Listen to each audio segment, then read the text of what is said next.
ماشاء اللہ حول ولا قوة الا باللہ العلی العظیم اعوذ باللہ السمیع العلیم من الشیطان اللعین الرجیم بسم اللہ الرحمن الرحیم الحمد للہ رب العالمین والعاقبۃ للمتقین والجنۃ للمؤمنین والنار للمنافقین والکافرین وعلی آلہ الطیبین الطاہرین وصلی اللہ علی نبی الکریم وعلی آلہ الطیبین الطاہرین ولعنۃ اللہ علی اعدائہم اجمعین. اما بعد فقد قال اللہ تبارک و تعالی فی قرآن مجید بسم اللہ الرحمن الرحیم وَلِلَّهِ عَلَى النَّاسِ حِجُّ الْبَيْتِ مَنِ اسْتَطَاعَ إِلَيْهِ سَبِيلًا. سامعین گرام قدر، معتمرین، حجاج، خداوند عالم کے گھر کی زیارت کرنے والے اور پیغمبر اور آل پیغمبر کے گھروں تک پہنچنے والے، مرکز ہے مدینہ ساری کائنات کے لیے. اس دربار تک جانے کے لیے حج جیسی ایک عظیم سعادت، حج معنی لغت میں ایک قصد ہے، ایک ارادہ ہے اچھے کام کے لیے، خدا سے ملاقات، اپنے آپ کو اپنے سے نکال کے خدا تک پہنچا دے. اور اصطلاح میں خانہ خدا کی طرف سفر کرنے کو کہتے ہیں. یہ مسلمانوں کا ایک اہم دستور ہے کہ کعبے کی کشش کھچاؤ ہر سال لاکھوں مسلمانوں کو دنیا کے کونے کونے سے اپنی طرف کھینچتی ہے، تاکہ وہ ایک پریکٹس میدان کے کوششیں، اعمال، اچھائیاں، نیکیاں، مناسک، کچھ مخصوص قوانین کی رعایت کر کے توحیدی زندگی، خدائی للہی زندگی کو بروئے کار لانے کی کوشش کریں اور دنیا والوں کے سامنے اسلام کی قوت اور عظمت کا نظارہ پیش کریں. اسی عظیم اجتماع میں مسلمان مختلف نسلوں، رنگوں میں کعبے کے گرد اکٹھے ہو جاتے ہیں تاکہ ایک دوسرے سے تعارف حاصل ہو، ایک دوسرے کو پہچانیں. اسی طرح اسلامی معاشرے میں اتحاد، ہمبستگی اور فضا قائم ہو سکے. حج اصل میں روحانیت کا نام ہے، شوق شعور کا نام ہے، تعبد اور بندگی، عبادت اور بندگی کی منزلوں تک جرات اور ایثار، اتحاد اور ذکر کے جلوے، خدا سے رابطہ، کنیکشن، وابستگی کا نام ہے حج. لہذا ایسے سفر کی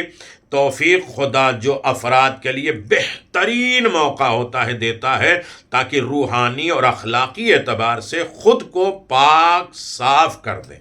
اور ان کی روح اور جان میں سازگار اور مثبت اور انقلاب، تبدیلی، رد و بدل پیدا ہو. رسول خدا صلی اللہ علیہ وآلہ وسلم اور ائمہ معصومین علیہم الصلاۃ والسلام کے دینی تعلیمات میں بہت سے سبق نکلتے ہیں جو اس وادی نور جو غیر زرع تھا، جناب ابراہیم نے اسے آباد کیا، زائر کو اس موقع سے بہترین فائدہ اٹھانے میں مدد دیتے ہیں. ان تعلیمات میں حاجیوں سے تاکید کی گئی ہے کہ اس سفر سے پہلے گناہوں سے دوری اختیار کریں، اپنے اندر کی کو باطن کے پانی سے دھل لیں، سفر کا خرچ پاک ہو، حلال مال سے مہیا ہو، عزیز و اقارب، دوست، پڑوسی کو خدا حافظ کریں، ان سے معافی تلافی، ان کے تمام ناراضگی کو دور کریں، ان سے قصور بخشوائیں اور ان کی رضا حاصل کرنے کے بعد اس راہ کی طرف قدم بڑھائیں. سفر کا آغاز خدا کے نام اور اس کی یاد سے کریں، خدا طلبی، خدا کو بلائیں، خدا کو حاصل کریں. جیسے ائمہ معصومین فرماتے ہیں، اے میرے پروردگار، میں تجھ سے تجھ کو مانگتا ہوں. ہم ائمہ معصومین کے مولا حسین، میں آپ کو آپ سے مانگ رہا ہوں، علی ابن ابی طالب، آپ کو آپ سے مانگ رہا ہوں. خدا طلبی، انسان خدا کو بلانے، خدا سے ملنے جا رہا ہے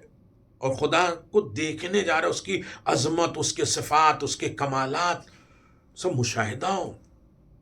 سفر کے دوران گناہ اور خدا کی نافرمانی سے پرہیز کریں، خود اپنا محافظ رہیں، اپنے آپ کو شیطان مسلط نہ ہو،